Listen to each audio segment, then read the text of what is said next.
Do you have people living as engaged citizens in your senior living community? Learn why you should from someone living it every day next.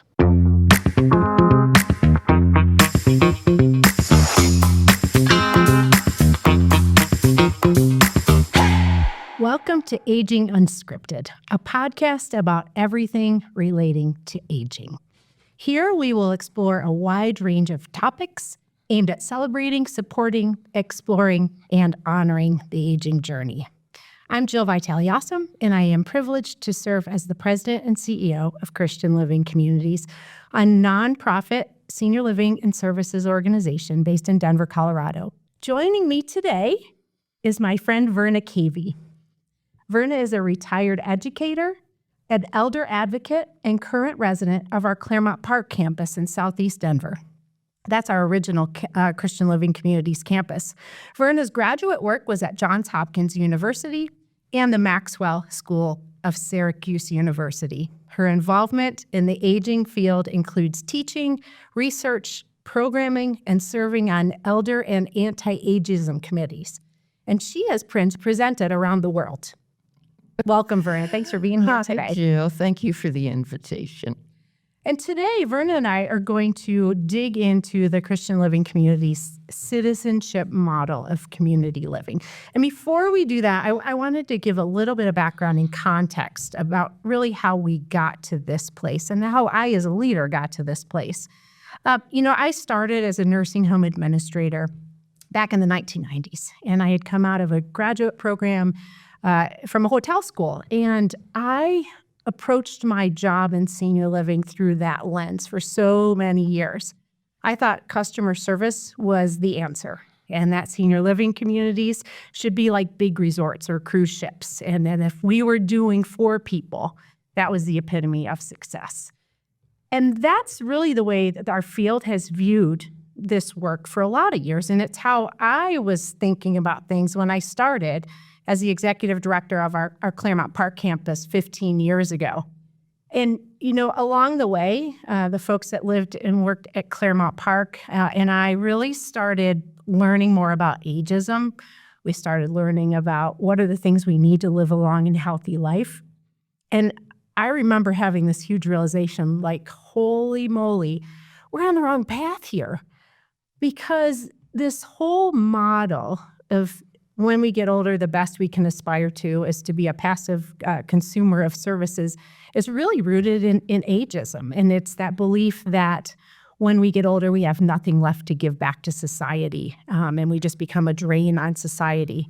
And, actually, there is no research out there that shows that sitting back, and Verna will talk to you about this, sitting back and putting your feet up lives a long and healthy life. And in fact, the opposite is true. The research shows that we need meaningful purpose in our lives. We need to continue growing and learning. We need to have true belonging, and we need to be in an age-positive environment. So what we really started doing at Clermont Park was learning how to be community builders, rather than thinking of ourselves as hotel or resort managers. And we moved from thinking about the people that lived at Clermont Park as customers and started to think of all of us as citizens in a community. We stopped, just framing people as who they were in the past. And we started asking some really interesting questions that at first were a little bit like, and then over time really started to transform the culture. So we started asking, what gifts and passions do you want to bring to this community to make it a stronger and better place? What do you want to learn next? And how will we all work together to make this a stronger and better community? And what has happened has really been pretty outstanding. And each of our communities that we have throughout the state, they're all at different places in this journey. And the citizenship model looks different everywhere, as it should. Verna is here today. As you met Verna a little bit earlier, she's lived at Clermont Park since May of 2014, and she's been educating people around the country and around the world about the citizenship model and how it has impacted her life and the lives of others. So you ready to get into this, Verna? Absolutely. Let's do it. All right. Okay, so Verna, would you tell everybody a little bit about yourself and how did you come to live at Clermont Park, and what impact has that really made on your life? Sure, Jill. It's been almost 15 years when I first retired. And I didn't begin at Clermont. I began at a I'm not even sure I would use the word community. It was more institutional. Are you going to use the F word? Facility? Facility. And more role-bound, hierarchy. Board wasn't really interested in the voices of residents and so on. And that worked for me for a while. It was the norm. I didn't see any alternatives out there. We were told where to sit for dinner, who to sit with, and so on and so forth. And eventually I began to decline, and my doctor actually took me out of there. Wow. So, and that's when things changed. That's when things changed, and that's when you came to Clermont Park. Right. Wise people said to me, you need to go to Clermont Park. Something very different is happening there. And I did, and my life did radically change. What was different, Verna? What were the main differences that you found? Well, immediately I was listened to. They wanted to know my skills and what contributions I could make to community. It was resident directed, which was mind-blowing. I mean, residents were interacting and collaborating with team members and leadership. They would state needs, and they would all work together to meet those needs. And so I was teaching, I was doing programming, and then I began the conference work. And it started with Colorado, and then it went around the country, and then I ended up doing things abroad. So it's a radical change in my life. Yeah, absolutely. And you mentioned person-directed care, and we also hear the term person-centered sometimes, Yes. right? Mm-hmm. And Yes. what do you see as a difference between those? Well, I think person-centered is the foundation on which everything else builds. Without That each person's an individual. Absolutely. Yeah. And if that's not happening, nothing else is going to happen. Right. So I immediately knew the person-centered as soon as I walked in there. I would say it was in the initial stages of refining of the resident directed at that point. And so I was lucky. I got in on the early stages of that and saw it develop, and saw one of the things that we did, for example, was we established the Imagination Lab. Oh, talk about that. Yeah. And that was fun. That basically said, what do we need as individuals here?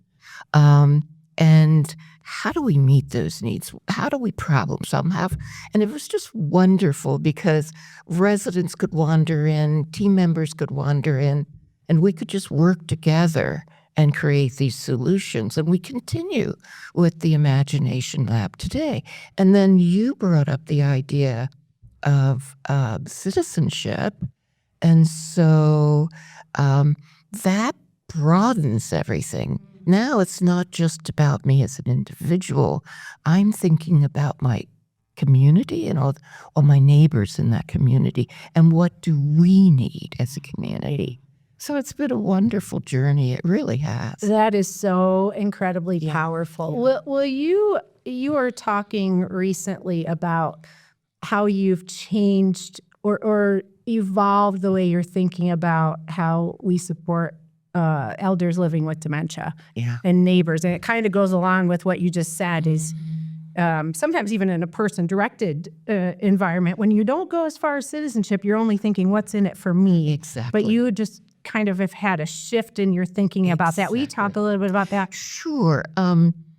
I deal with a number of topics as a volunteer in the aging field, and I didn't individually see dementia as something I knew a lot about or even that I wanted to learn about. I wasn't especially interested, and everybody was really excited about it and the progress being made and so on.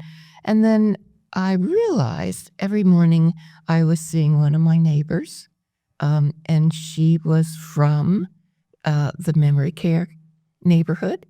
And I would say, "Good morning, how are you?" And I'd get this just terrible, painful look on her face. And I thought, "Oh my gosh, how do I do this? What do I say? I don't know anything." And then finally one day, simultaneously, I just said, "Good morning. I'm so glad to see you." And this huge beam on her face. And I thought, wow, I did it. I found the right thing. And then that moment, this wasn't a topic. This was two human beings, neighbors, connecting to each other and feeling that moment of joy.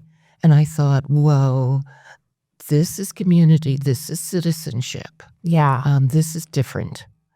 And it's at that point where I got involved, and now we're going to be training our independent living residents to better communicate and interact with folks in memory care. That is awesome. And, I think sometimes, I don't know if this rings true to you, there's a lot of stigma that can happen with people with a dementia diagnosis and fear, right? When you don't know, how do I interact with somebody? How do I support someone? It kind of leads people to almost turn away, and it's that definition of ageism too, as prejudice against our feared future self, right? There's a lot of that. So thank you for looking out, not just for yourself, but what do our neighbors need, right? And I think making sure we have that inclusion of everyone in communities, including people who are living with frailty, including people who are living with dementia, that makes our community stronger and better. It does, and it feels really great. It feels really good, doesn't it? It's great. It really does. It's pretty amazing. How do you see this citizenship model? How do you see that would and is advancing our vision of creating communities where aging is honored and celebrated? Oh, let me think about that for a minute. Do you feel like it creates an age positive, empowering environment? Absolutely. Yeah. Absolutely. One of the things, we use the vocabulary of purpose and meaning, engagement and belonging and all of that. And I hope my contribution is to bring more of a human, more than vocabulary, but to say I'm someone, an older person, living in community, and it's real. Purpose is real to me, and contribution is real to me, and I'm healthy and happy because of it. Yeah. And you are not declining. That's got to go away. This stereotypical negative definition of aging. Yes. And so if I can lend my voice to this, then more power to it. Well, you are doing such amazing work, Verna. Thank you. What are you most excited about at Clermont Park? What's happening right now that you're like, ooh, this is me? Whoa. We're looking at another year and what's happening next. For me, actually you were involved in it as well. Residents have gotten together based on an idea of yours. I think it was your idea. Oh, we keep going back and forth. We did. Anyway, there was an idea, and the residents sat down and worked on it, and it became the Resident Scholarship Fund. So now with citizenship, we're very much concerned about bringing the world in and our going out into the world. And so what happens is people, whatever their passion is, whether it be music or art, weaving, whatever. In my case, I go to conferences. Yeah. So what happens is they go out into the community, study, and then bring that knowledge of the outside world back into the rest of us. I love that. And it's a great concept. I really like it. Personally, I'm getting I'm just a student at this stage, but I'm getting very interested in geropsychiatry, gerotherapist, and how that can inform some of our programming because we people belong at Clermont, and so our executive director Don says he calls it a healing community. Well, I love that. I know. That's amazing. And if we can advance that, even further, I think it would make for some really great programming. I love that. I love that. And with the, a lot of times there'll be staff scholarships, right? But having resident scholarships, and it really recognizes that we've got amazing potential and wisdom and knowledge. Yes. And the folks that live in our communities, if we're all really going to work together to make our organization stronger and better, then that means there's opportunities, right, to invest in that work too. And everybody deserves this. Yeah. Everybody deserves this. They do. They do. Absolutely. Yep. So everybody who's out there listening to this or watching this, all of us are aging at this very moment in time, right? Yes. And we're all elders or aspiring elders. And what words of advice do you have for everybody about aging? Don't buy into the negative stereotypes that say that if you're aging, then you're declining. No way. Psychologists tell us, their research tells us from our own self-reporting that from 65 on, it's the happiest time. Isn't that something? And that's totally against the stereotypes that tells, oh no, this is a really sad time in life. So no, I'm trying to say there is that meaning, that richness, that inner life. Yeah. There's so much, so many wonderful surprises like podcast. Who knew? Exactly. And just incredible enrichment. So go for it. Yeah. It's a wonderful time of life. Thank you. That is such great advice. Thank you, Verna. And Verna, I know you had a couple of things, and you had some tough questions for me. So yeah, this is something I have been curious about for a long time, and I never asked you. Okay. So oh boy, I'm ready for this. Okay. So I came to Clermont and I received a lot of support and empowerment. But you were at Clermont doing some pretty revolutionary things. And I often wondered, I didn't hear anybody saying, stop, Jill, you're a troublemaker. And I wondered, who are the people in your life that may have, I know you have inner strengths, but I'm wondering, there had to be some leadership that helped you in some way. I'd be really curious to know about that. Yeah, thank you. That's a really great question. When I came to work at Christian Living Communities, so the organization has always been innovative. Right.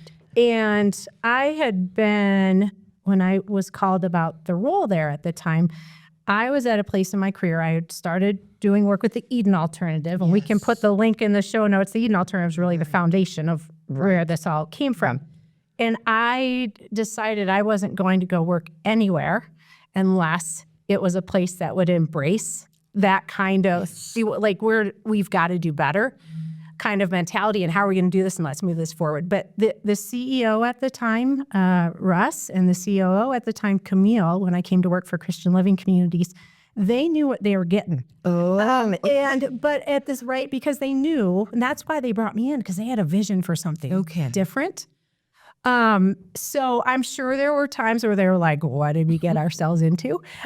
But they really supported this work because it really is in alignment with our mission and our vision. And the other thing that I really focused on is keeping them in the loop as we went forward. Like, I didn't just go and bulldoze my way through. I know maybe it looked like that sometimes, but and this is something, I think about a lot, is if we don't bring people along with us, and that means the people that live and work in our communities, as well as the people that we report to, right now I report to a board.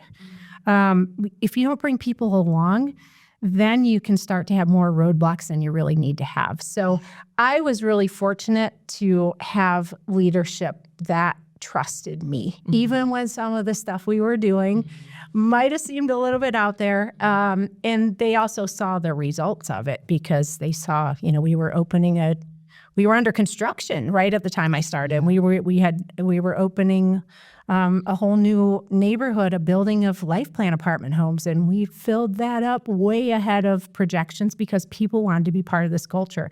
And so there was the trust along the way, and then they started to see, oh my goodness, this is really something. But I owe so much to both of them for believing in my abilities and, trusting, even when maybe things seemed a little different that we were used to. Q, I have my answer. Yes, thanks for that question. Thank you, Verna. I could talk with you for hours, but alas, our time has come to an end today. I learned so much from you. Thank you. And I'm sure everyone else listening and watching has learned so much also.